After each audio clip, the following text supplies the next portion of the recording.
আপনি তো বিমান, রেল এই সমস্ত প্রতিষ্ঠানের লোকসানের কথা বলছেন যে বছর শেষে লোকসান করে না, কিন্তু রাষ্ট্রের অপচয় কত অথর্বভাবে হতে পারে।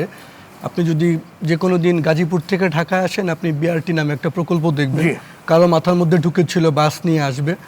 আপনি আজকে 14 বছর ধরে সেই প্রকল্প চলছে, আপনার 2.5 থেকে 3 হাজার কোটি টাকা খরচ হয়েছে এবং কেউ জানে না যে এই প্রকল্প নিয়ে এখন কি হবে, এটা রাখবে না ভাঙবে। আমার মনে আছে সাংবাদিক হিসেবে প্রথম আলোতে 17 বছর আগে আমি একটা নিউজ করেছিলাম, বাংলাদেশে খুঁজতে গিয়ে যে আমি ঢাকার বাইরে বিভিন্ন জায়গায় গিয়ে এরকম অনেক ব্রিজ দেখেছি, মাঠে ঘাটে আছে ব্রিজ, আছে রাস্তা নাই দুই পাশে। তো আমি খোঁজ খবর করতে গিয়ে এলজিআরডি এবং সড়কে সেই সময় পেয়েছিলাম 8 কলাম জুড়ে আমরা প্রথম আলোতে একটা 4 পৃষ্ঠা নিউজ করেছিলাম যে 3,500 ব্রিজ বাংলাদেশে এরকম আছে যেগুলো ব্রিজ করা হয়েছে, রাস্তা নেই। মানে হাজার কোটি টাকা আপনি খোঁজ পাবেন হাসপাতালগুলোতে, সরকারি হাসপাতাল, মেডিকেল কলেজগুলোতে বিশাল বিশাল কোটি কোটি টাকা দিয়ে যন্ত্র কিনে রাখা হয়। সে যন্ত্র কদিন পর চালানোর লোক নেই, সে যন্ত্র বছরের পর বছর নষ্ট হয়ে যায়।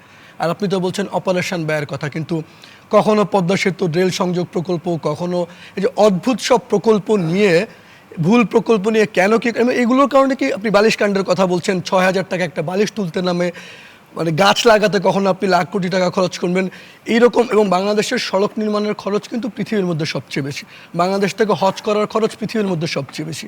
বাংলাদেশ থেকে আপনি বিদেশ যাওয়ার খরচ গোটা পৃথিবীর মধ্যে সবচেয়ে বেশি। এত পিছিয়ে দিয়ে হচ্ছে আপনি সবচেয়ে অবসবাসযোগ্য শহরের মধ্যে থাকেন। আপনি ঢাকার যে কোনো জায়গায় থাকেন, আমি কুমিল্লা থেকে এখানে আসছিলাম, সন্ধ্যা 7টায় রওনা দিয়েছি, এখন আপনার প্রোগ্রাম আছে 11:30।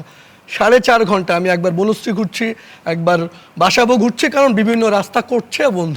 এই যে হাজার কোটি টাকার, এবং আজকে রাতে আপনারা যদি দেখেন লোকে বিদ্যুৎ পাচ্ছে না, লোকে সেবা পাচ্ছে না, তার বিনিময়ে আজকে আমাদের বিদ্যুৎ বিভাগ যে বিজ্ঞপ্তিটা দিয়েছে আপনি দেখবেন রীতিমতো হুমকি, যে কেউ যদি, তারা প্রথমে বলছে স্পষ্ট করেন, তারপর বলছে বিদ্যুৎ বিভাগ নিয়ে যদি কেউ বলে তাদের বিরুদ্ধে ব্যবস্থা নেওয়া হবে।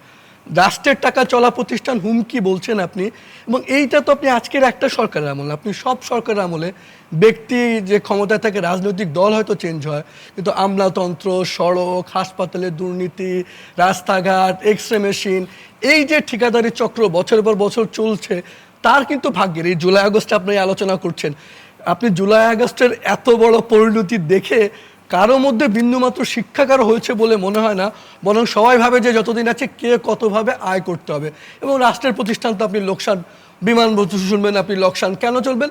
আপনি বিমানের মধ্যে, আমাদের তো যে লোকজন ছিল জাদু করেন, সাইফুল স্যার আছেন, আমাদের প্রশাসন বা কর্মকর্তা একটা জাদু জানে, কালকে আপনি বসায় দিবেন সে হয়ে যাবে বিমানের এক্সপার্ট, পরের দিন আপনি বসায় দিবেন তাকে সে প্রাণী সম্পদের এক্সপার্ট। মানে এমন জাদু তারা জানে, তো আপনি তার কাছ থেকে লাভ আশা করবেন কি করে?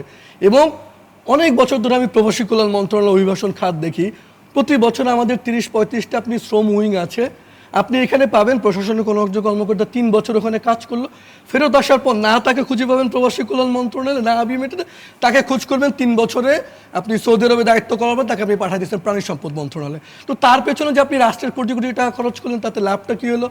আপনি আমাদের বিশ্ববিদ্যালয় বলেন, আপনি আমাদের রাষ্ট্রায়ত্ত প্রতিষ্ঠান বলেন, এই বছরের পর বছর আপনি এই একই দুর্বৃত্তায়ন ও দুর্নীতি চলছে। এবং রাজনীতির যারা আসে, আমি শেষ করি শুধু সিঙ্গাপুরের কথা বলে। দেখেন, সিঙ্গাপুরকে যখন মালয়েশিয়া থেকে বের করে দেওয়া হয়, বেশি দিন আগের কথা না, তখন সিঙ্গাপুর ছিল পৃথিবীর একদম দরিদ্র দেশ। সিঙ্গাপুরের লিকোয়ান কান্না করছে যে মালয়েশিয়া তাকে বের করে দিচ্ছে। সেই লিকোয়ান ক্ষমতায় যে কাউরে মারে নাই, কাউরে ধরে নাই, কাউরে বলে না যে তোমরা দেশ ধ্বংস করছো। তার আগে একটা সিঙ্গাপুরের সিভিল, সে বলছে আমি দেশ ঠিক করবো কি করে? আমি বলছি আমি 3টা কাজ করবো। প্রথমত ভাই, আমার আত্মীয় পরিচয়, ছেলে মেলে যে কোনো পরিচয় দিয়ে যদি কেউ দুর্নীতি করে, তারা তোমরা জেলে না। এবং সত্যি তার বন্ধুকে জেল।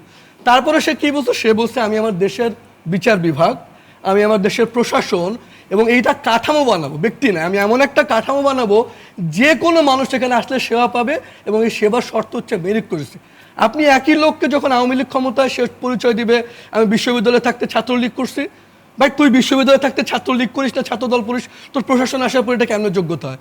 এখন আবার শুনবেন সে ছাত্রদল করে, অন্তর্বর্তীকালীন সময় আবার জামাত করে। আপনি খুঁজে পাবেন, আচ্ছা বাংলাদেশের একটা বিএনপি পরিবার কি বলতে পারবে যে পরিবারে কেউ আওয়ামী লীগ করে না? একটা আওয়ামী লীগের পরিবারকে কেউ বলতে পারবে যার পরিবার?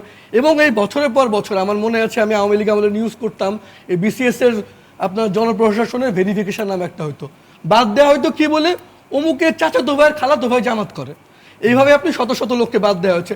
এখন আবার আপনি শত শত লোককে ছাত্রলীগ বলে বাদ দিচ্ছেন।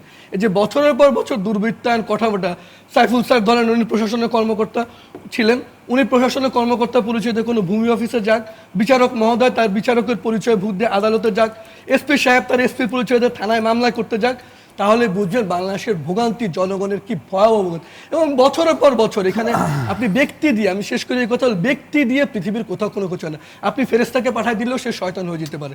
আপনার লাগবে কাঠামো, আপনার এমন কাঠামো করতে হবে যেখানে আদালত, যেখানে প্রশাসন, যেখানে পুলিশ, যেই মানুষ হবে না। আজকে যদি বিএনপি মনে করে যে না আমি এমন একটা দল করব যে বিরোধী দল যেই আসুক সে আদালতে ন্যায় বিচার পাবে, সেটা তার জন্য সেফ হয়। কিন্তু আমাদের যখন ক্ষমতার চেয়ারে বসে একটা অদ্ভুত জাদু আছে, কেউ যখন সচিব হয়, ডিজি হয়, বিমানের এমডি হয়, মন্ত্রী হয়, এমন এক জাদুর ঘরে তার কাছে বলে এই চেয়ার আর কোনদিন যাবে না।